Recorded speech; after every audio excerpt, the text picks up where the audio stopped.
The clinking of champagne glasses sounds like 1,000 tiny bells, a symphony for a king. My king. Mark stands on the makeshift stage in the center of the ballroom, backlit by the company logo, a golden halo in his hair. He's holding a microphone in one hand and a flute of champagne in the other, his smile so wide and genuine it could power the city. This is it.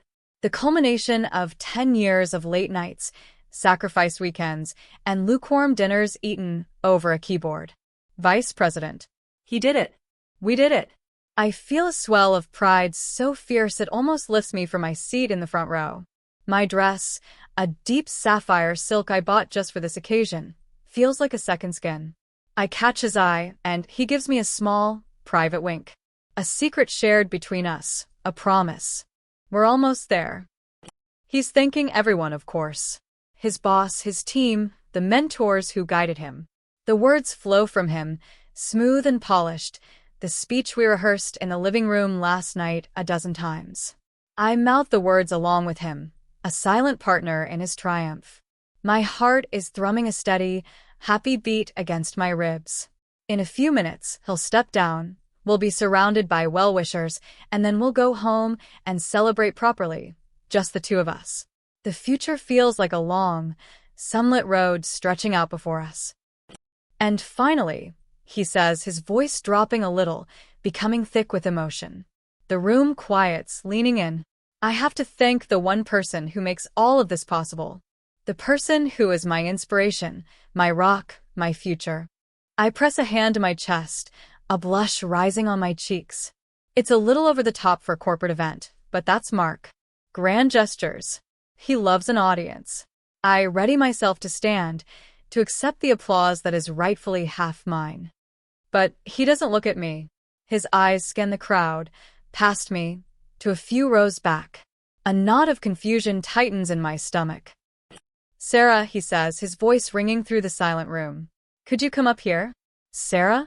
His junior analyst? A pretty, eager girl, barely 25. I see her rise, a look of shocked, tearful delight on her face. She's wearing a pale pink dress, looking like a rose in a field of corporate navy and gray. Colleagues part to let her through, their faces a mixture of confusion and dawning excitement. A murmur ripples through the crowd. What is this? Some kind of special recognition for a star employee? I try to rearrange my face into a look of pleasant curiosity, but the smile feels brittle, like a piece of glass about to shatter. She reaches the stage, and Mark takes her hand. He turns her to face the crowd, his arm wrapped possessively around her waist. He looks at her with an intensity, a raw adoration I haven't seen in his eyes for years. Not for me. Sarah, he begins again, his voice cracking. He's not looking at the audience anymore. He's looking only at her. You came into my life like a lightning bolt. You showed me what true partnership, what true passion really is. The room has gone dead silent. The only sound is the hum of the air conditioning and the frantic, panicked drumming of my own blood in my ears. This isn't happening. It's a joke. A horribly miscalculated, cruel joke.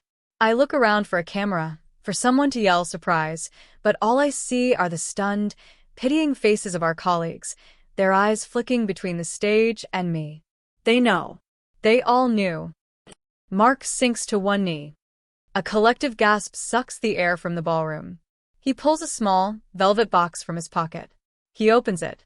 Even from here, I can see the diamond, a cold, hard star winking in the spotlight. Sarah Jensen, he says, his voice echoing in the cavernous silence. You have made me the happiest man alive. Will you make it official? Will you marry me? Her hands fly to her mouth, a sob of joy escaping her lips. The sound cuts through me like a physical blow. She's nodding, tears streaming down her perfect face. Yes, she chokes out. Oh my God. Mark, yes. He slides the ring onto her finger. The crowd, after a moment of stunned hesitation, erupts into applause.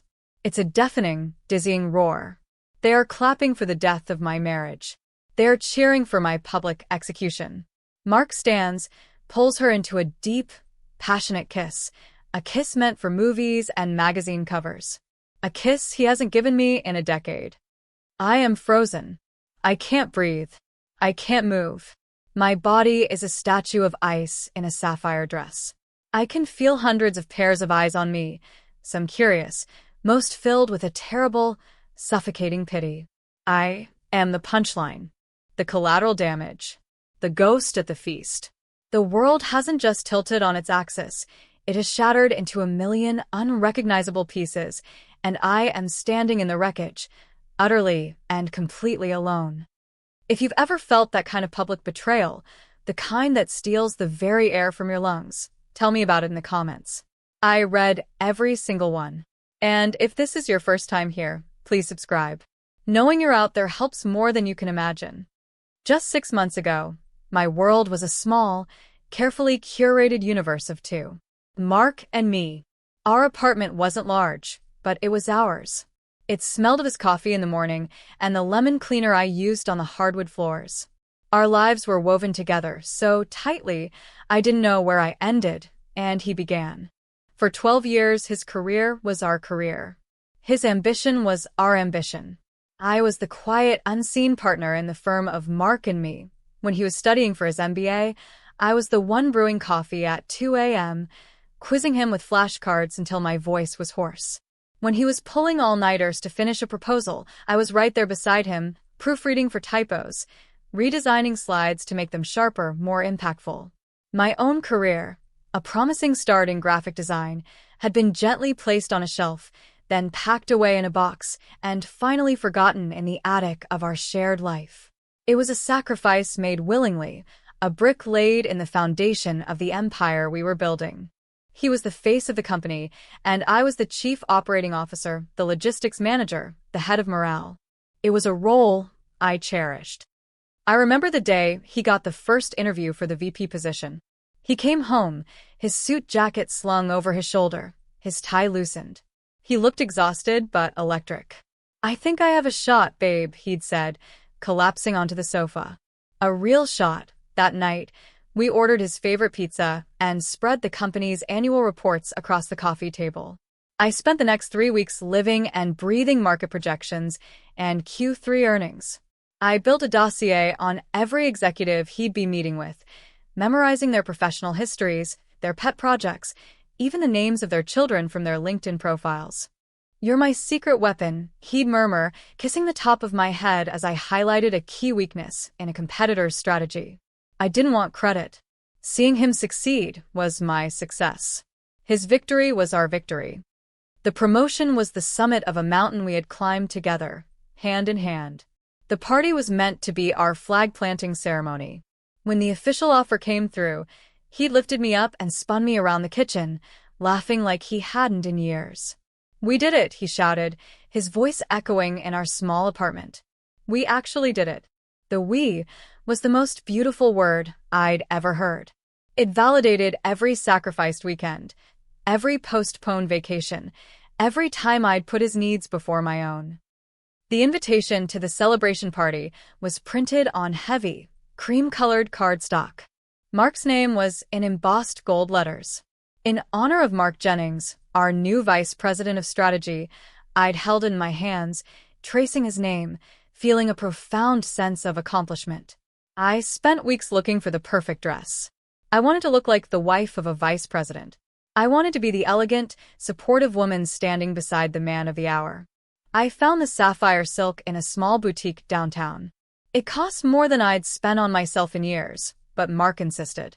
"Nothing's too good for you," he'd said, handing me his credit card without a second glance. "This is your night, too." The drive home from the party is a silent film. The city lights smear past the windows, a watercolor of a life I no longer recognize. Mark grips the steering wheel, his knuckles white. The diamond on Sarah's finger had been a beacon, and now the memory of it burns behind my eyelids every time I blink. His jaw is set, a hard line of defiance. The air in the car is thick with things unsaid, a toxic fog of betrayal. I don't cry. The tears are frozen somewhere deep in my chest, a solid block of ice. I am strangely, terrifyingly calm. It's the calm of a battlefield after the bomb has dropped. The calm of total devastation. We walk into our apartment, the place that was my sanctuary. It feels alien now, a stage set for a different play.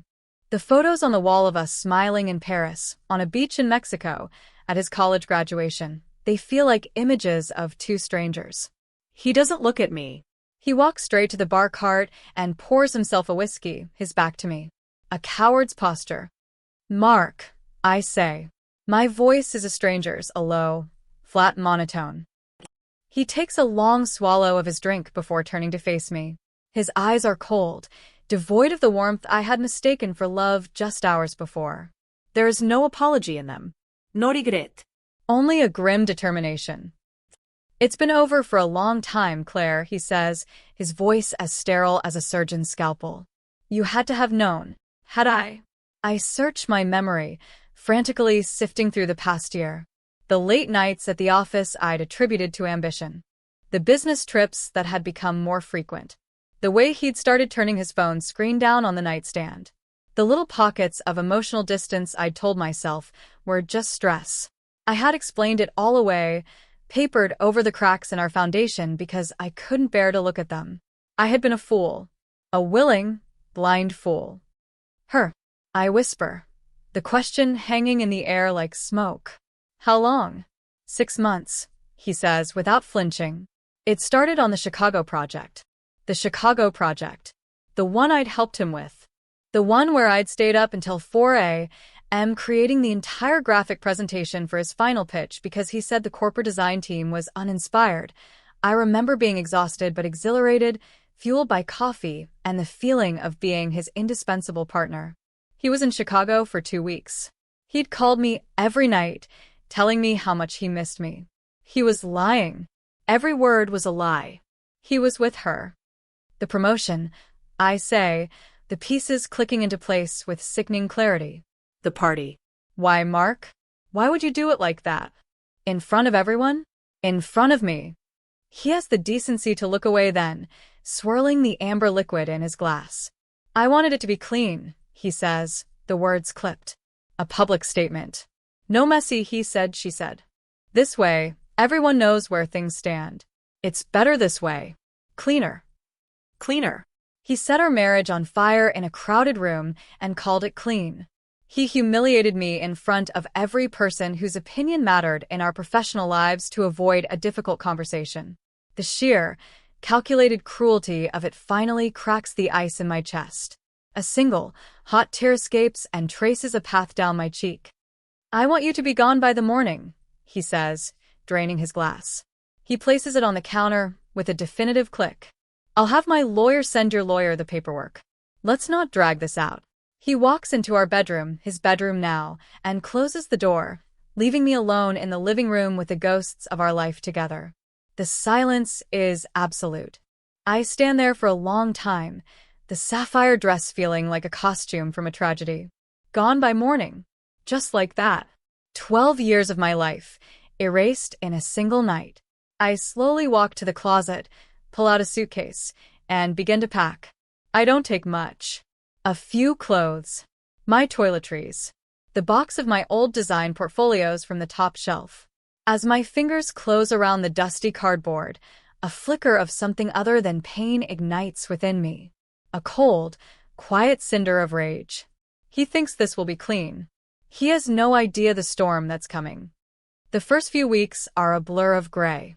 I'm living in my friend Anna's spare room, a small, cluttered space that smells of lavender and her 2 cats. I sleep on a lumpy futon, waking up each morning with a crick in my neck and the heavy, crushing weight of my new reality. Anna is a saint. She makes me tea, forces me to eat toast when all I want to do is dissolve into nothing, and lets me cry without offering platitudes. But her kindness is a constant reminder of my status as a refugee from my own life. Going to work is a fresh level of hell each day. Our company, a massive financial consulting firm, is housed in a sleek glass tower that now feels like a prison. Every corridor is a gauntlet of whispers and averted eyes. I can feel the pity and the morbid curiosity radiating from my colleagues. I am no longer Claire, the sharp, reliable project manager. I am the scorned wife, the woman from the party. A piece of office gossip made flesh. And then there's them. Mark and Sarah. They are shameless. They walk into the building together, holding hands. They get coffee together in the communal kitchen, his arm draped casually around her shoulders. She wears her engagement ring like a trophy, a glittering declaration of her victory. She has a new glow about her, the smug radiance of a woman who got everything she wanted. Mark, my husband of 12 years, the man whose snores I knew by heart, treats me like a stranger he passes in the hall. A polite, distant nod is all I get.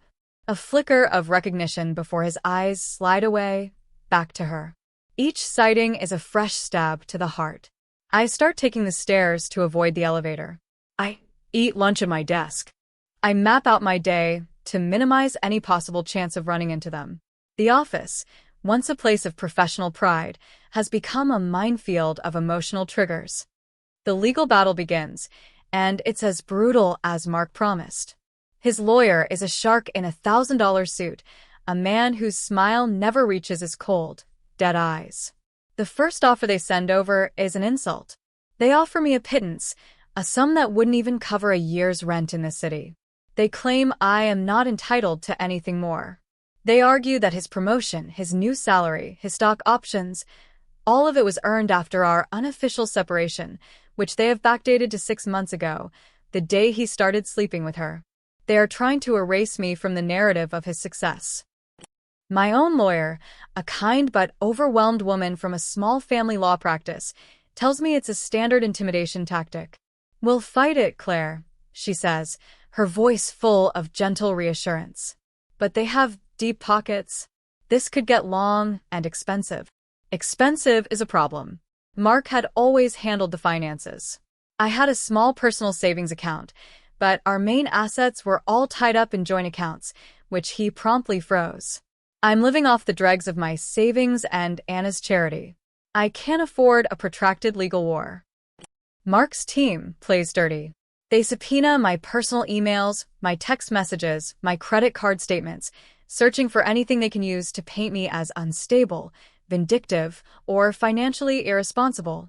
They are building a case that I was a drain on him, a dead weight he was finally right to cut loose. Friends I thought were mine stop calling. A few, the wives of Mark's colleagues, text me awkward, stilted messages about how they're staying out of it. I learn that Mark and Sarah have been hosting dinner parties, inviting our old friends, cementing their new status as the office power couple. They aren't just divorcing me. They're systematically excising me from the life we built, cutting me out of the photograph until there's nothing left but a blank space. I lose weight. Sleep becomes a luxury. A few hours of fitful, nightmare-filled darkness. I feel myself shrinking, becoming smaller and more invisible each day. The rage that flickered to life that first night has been smothered by a thick, wet blanket of grief and despair. He's going to win. He has all the power, all the money, all the support. He's going to walk away with his new life, his new wife, and the career I helped build, and I'll be left with nothing but a lumpy futon and a broken heart. The thought of just giving in, of signing whatever they put in front of me just to make it all stop, becomes a seductive whisper in the back of my mind. Maybe they're right. Maybe this is all I deserve. One rainy Saturday, I'm in Anna's spare room, trying to sort through the few boxes I brought from the apartment. Most of it is just clothes and books, but then I find it, the dusty portfolio box containing my old design work. I lift the lid. Inside are sketches, mock-ups for websites, logos I designed for freelance clients years ago, before Mark's career became all-consuming. The work is good, creative, sharp. I see a spark of a person I used to be, a woman with her own ambitions, her own talent. Beneath the portfolios is an old external hard drive, a relic from a past life. I stare at it, a vague memory stirring. I plug it into my laptop. The drive whirs to life, and a folder structure I haven't seen in years pops up on the screen. It's a backup of my old design computer. Out of curiosity, I start clicking through the folders. And then I see it. A folder labeled Mark's Projects. My breath catches in my throat. I click it open. Inside are dozens of subfolders, each named after one of Mark's major projects from the last 5 years. Q3 Retail Strategy, Midwest Expansion Plan, the Chicago Pitch. My hands are shaking as I open the Chicago folder.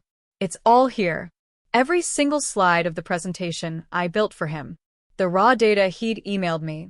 My initial design mock-ups. The final PowerPoint file, complete with my notes in the metadata. The file's creation date is stamped clear as day. 2:37 nachts. The email I sent him with the final version attached is probably still in my sent folder. I start opening other folders. It's a treasure trove, an archaeological record of my invisible labor. The market analysis report for the Midwest expansion. I'd formatted the whole thing, creating the charts and graphs that made the data digestible. The executive summary for the retail strategy. I'd rewritten half of it, tightening the language, making his argument more persuasive. I had left my fingerprints all over the architecture of his success. He hadn't just accepted my support, he had exploited my talent. He had taken my work, my ideas, my unpaid labor, and presented it as his own. And the company had rewarded him for it, with bonuses, with accolades, with the vice presidency. The promotion wasn't just a betrayal of our marriage, it was professional fraud. The thick blanket of grief dissolves, burned away by a sudden, white-hot fury. The sadness that had crippled me for weeks solidifies into something hard and sharp. Steel. It forms a new spine inside me, straight and unbending. He didn't just break my heart. He stole from me. He built his kingdom with my bricks, and then tried to throw me in the dungeon. The seductive whisper of surrender is silenced, replaced by a roar. I am not a victim. I am a creditor. And I am here to collect.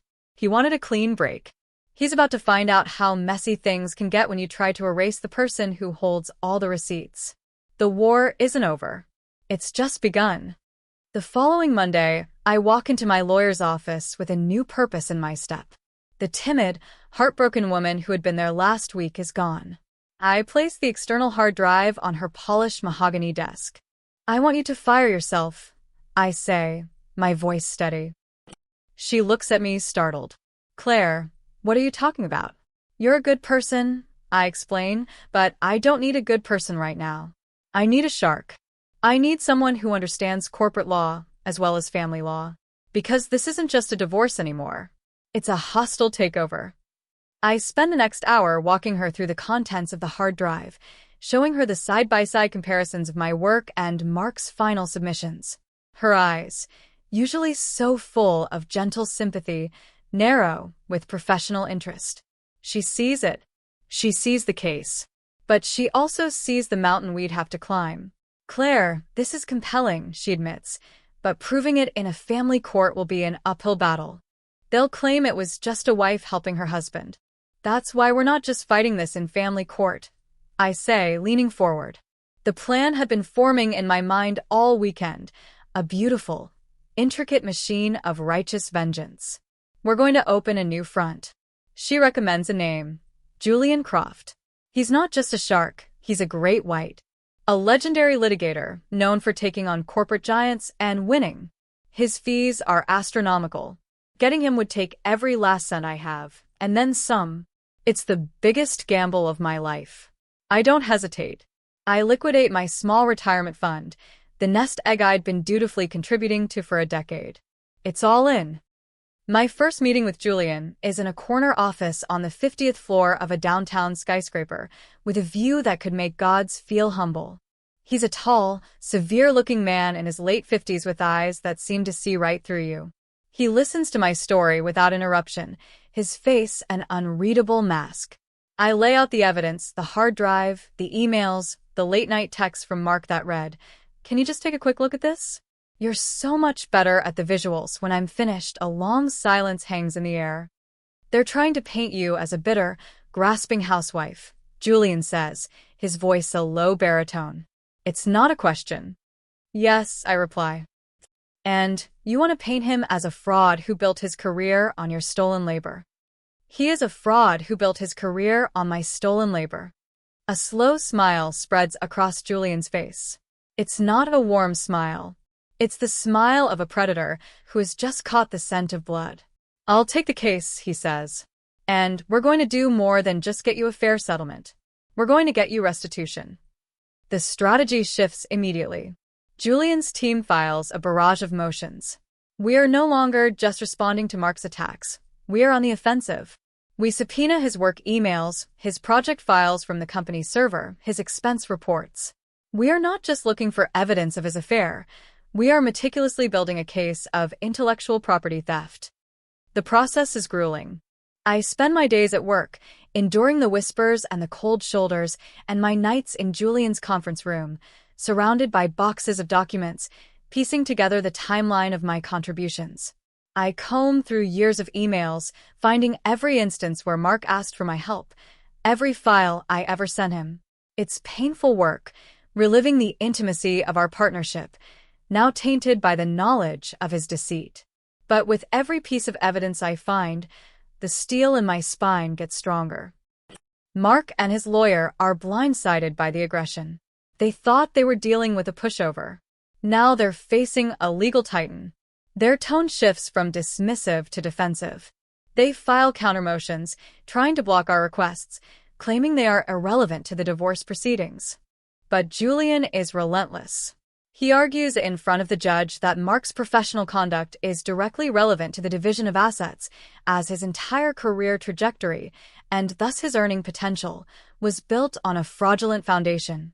The judge, a stern woman who seems unimpressed by Mark's high-powered lawyer, agrees to let us proceed with discovery. It's a small victory, but it feels monumental. I start to change. The perpetual victimhood I'd been drowning in begins to recede. I start dressing with more care for work, not to impress anyone, but as a form of armor.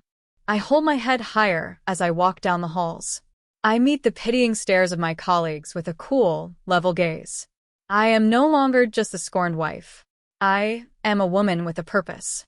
A mission. One afternoon, I run into Sarah in the ladies' room. It's the first time we've been alone together since the party. She's touching up her lipstick in the mirror, humming to herself. She sees my reflection, and her smile falters for a fraction of a second. "Claire," she says, her voice artificially bright. "How are you?"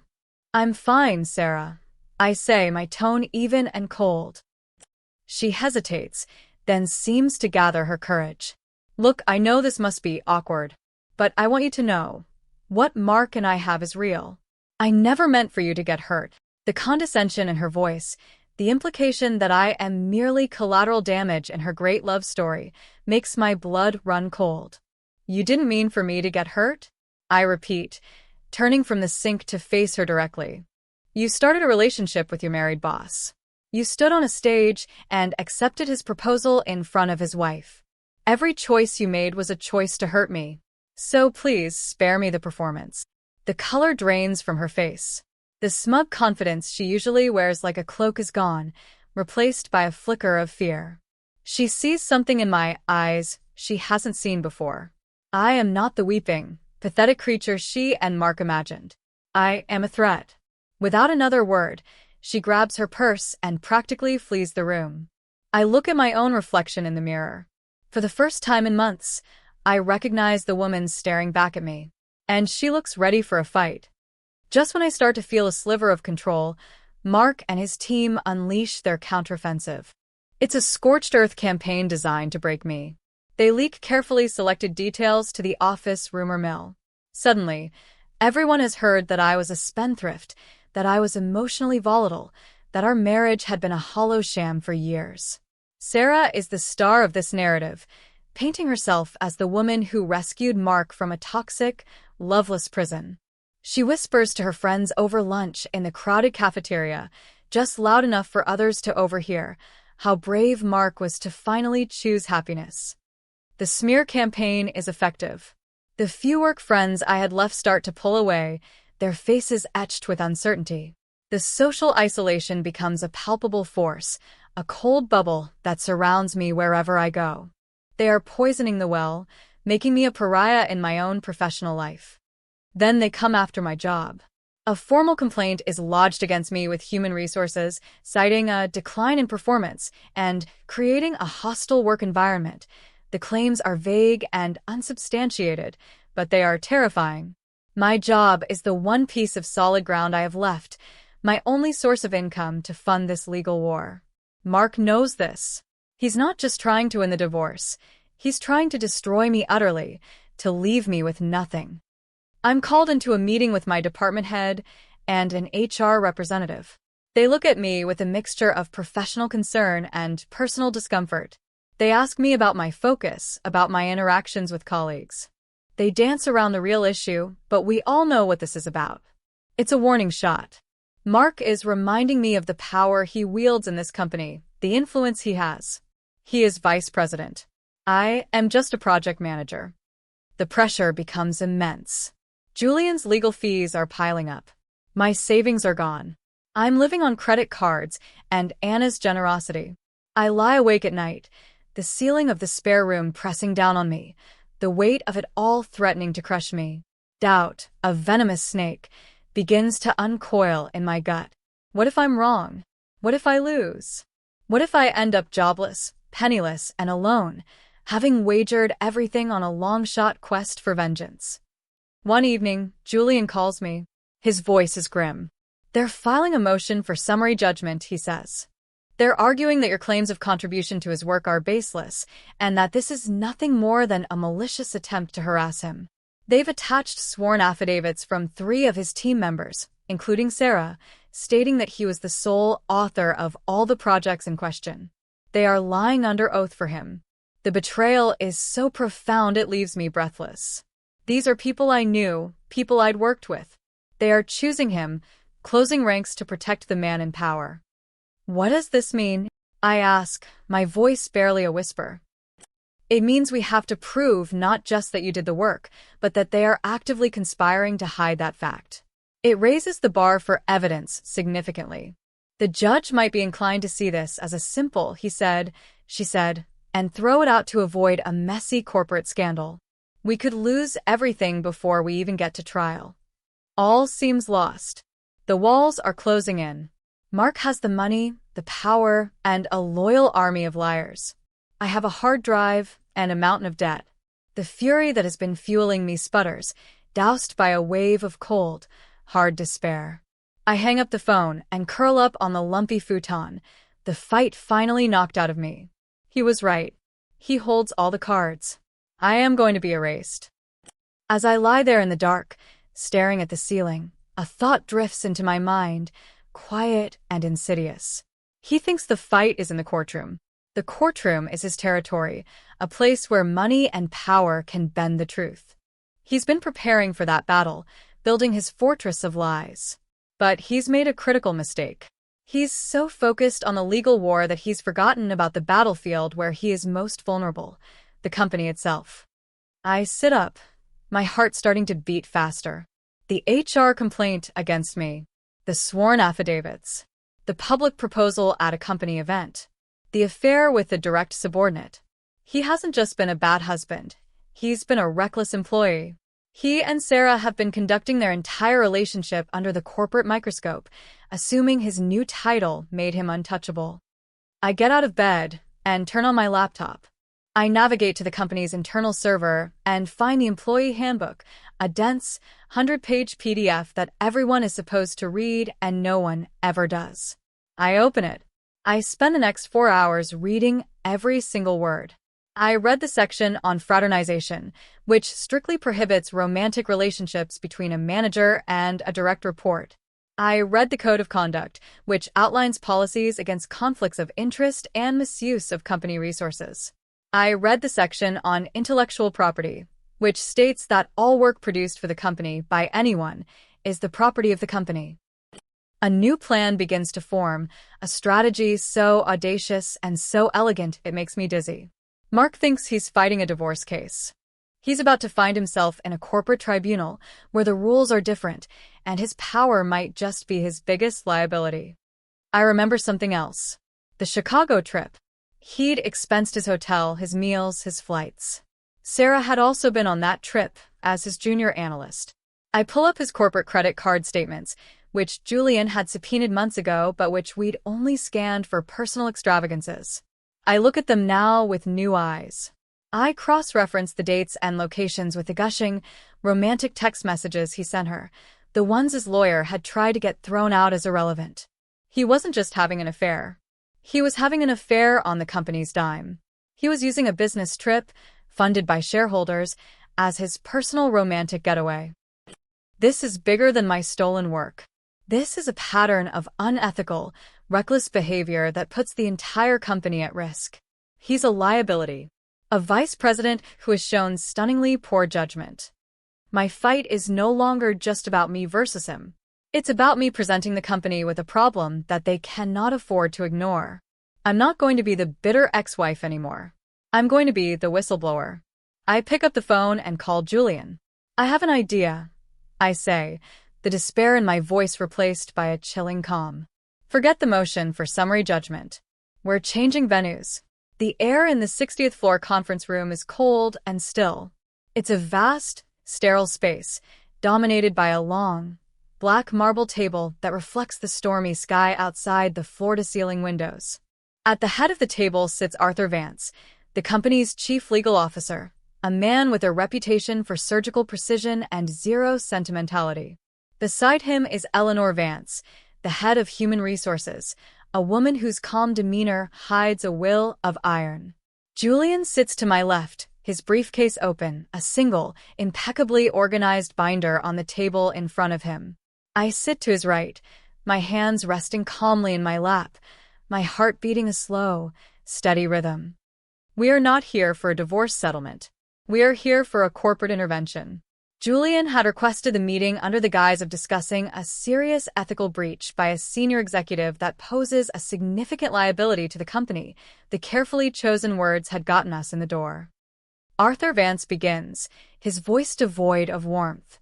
Mr. Croft, your letter was alarming. You've made some serious allegations. We'd like to hear what they are. Julian nods. My client, Claire Jennings, has not come here today as a party in a domestic dispute. She has come here as a concerned stakeholder with evidence of gross misconduct by a senior officer of this corporation, Mr. Mark Jennings. He opens the binder. He doesn't speak of the emotional pain or the betrayal. He speaks their language. The language of risk, liability, and compliance. He methodically lays out the first part of the case, the inappropriate relationship between a manager and his direct subordinate, Sarah Jensen. He presents printed copies of their text messages, highlighting the ones sent during work hours. He shows them hotel folios from business trips, where Mark had booked adjoining rooms. He presents the expense reports, showing restaurant bills for romantic dinners for two, disguised as client meetings. Eleanor Vance's expression remains neutral, but a small muscle in her jaw tightens.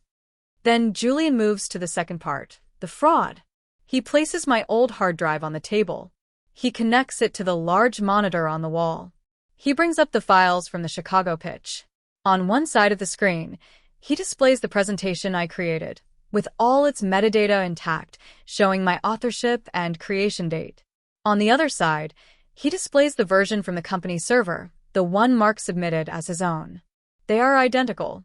He does this again and again, for project after project, weaving a clear, undeniable narrative of my work being co-opted and presented as Mark's.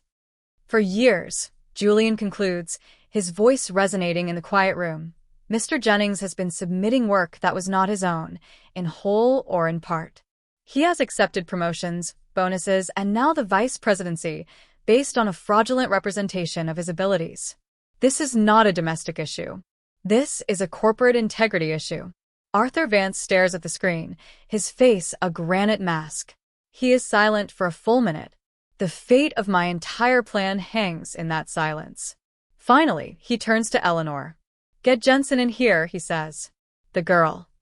A junior HR manager is dispatched. We wait in silence. I can feel the shift in the room. We are no longer petitioners. We are the holders of a terrible, inconvenient truth that they now have to deal with. Sarah walks in 5 minutes later. She has a bright, confident smile on her face, clearly assuming this is some formality related to her engagement to the new VP. She sees me sitting at the table, next to Julian, across from the two most powerful non-executives in the company, and her smile evaporates. It slides off her face like water, leaving behind a chalky mask of confusion and dawning panic. "Sarah, please have a seat," Eleanor says, her voice gentle but firm. "We've been reviewing some information regarding your relationship with Mark Jennings." Eleanor begins to question her inquiries precise and relentless. Was she in a relationship with her direct supervisor? Yes. Did she travel with him on company business? Yes. Did she understand that this was a clear violation of the company's code of conduct, a policy she signed on her first day of employment? Sarah stammers. She deflects, her eyes darting between the stern faces of the executives and my own calm, unblinking stare. She tries to paint it as a beautiful love story, something that just happened. Eleanor is unmoved. "This company has a zero-tolerance policy for this kind of behavior, Sarah. It compromises professional integrity and opens the firm up to unacceptable risk." Sarah's composure crumbles. Tears well in her eyes. "Mark, he said it wouldn't be a problem once he was promoted, that I'd be moved to a different department." "He was wrong," Arthur Vance says flatly. He looks at Eleanor. "Get him. The wait for Mark is the longest 10 minutes of my life." I can hear my own heartbeat, a steady drum in the silent room. Sarah sits hunched in her chair, weeping quietly, her dream life unraveling thread by thread. Mark strides into the room, exuding the easy confidence of a new vice president. He's smiling. "Arthur, Eleanor. What's the urgent matter?" He sees me, and his smile tightens. He sees Sarah crying, and his face darkens with confusion and anger. He looks at me as if I'm a snake that has slithered into his garden. "Mark, sit down," Arthur commands, his tone leaving no room for argument. Mark's arrogance deflates instantly, replaced by a wary caution. He takes the empty seat across from me. "We have spent the last hour reviewing a series of serious allegations against you, Mark," Arthur begins, his voice like chipping ice. "Allegations of a prohibited relationship with a subordinate, misuse of company funds, and academic fraud on a corporate level." He gestures to the screen, which still shows the side-by-side comparison of my work and his. Mark's eyes follow his gesture. He sees the evidence, stark and irrefutable, displayed for the heads of legal and HR to see. The color drains from his face. He looks at me, and for the first time, I see genuine fear in his eyes. The kind of fear an animal has when it realizes the trap has sprung.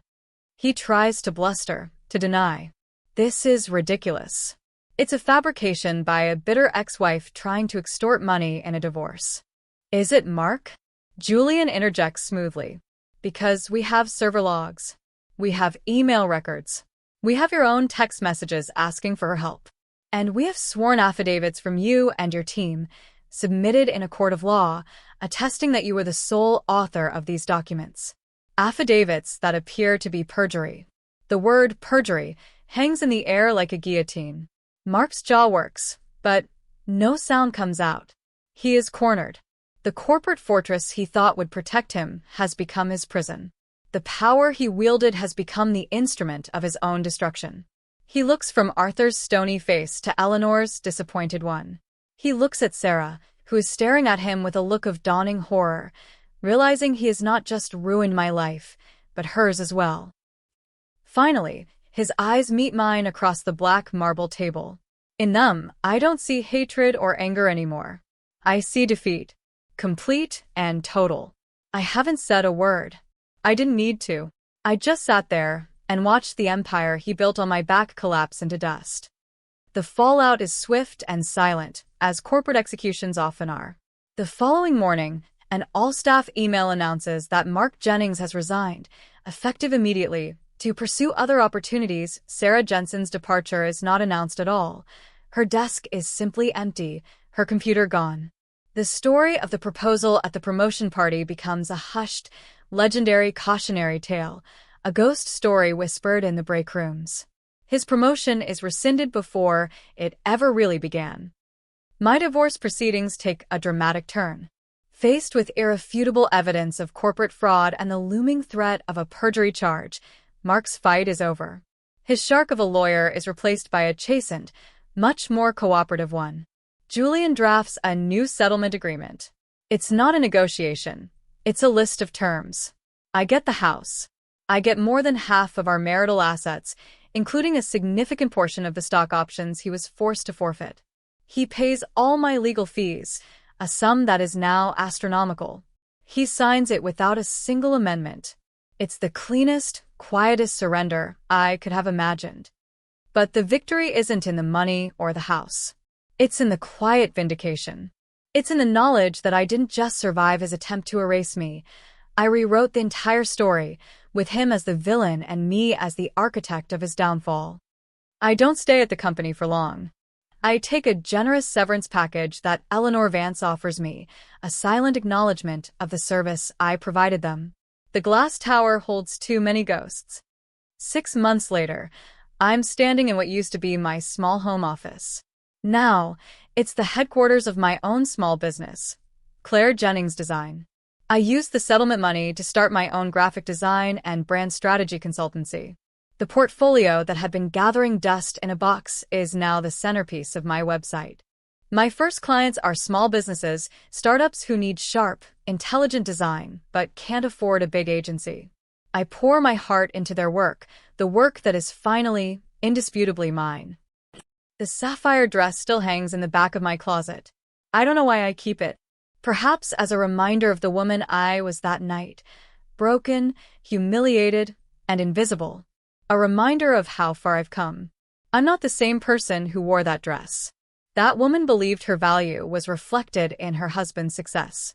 This woman, the one standing here today, is building her own success, on her own terms.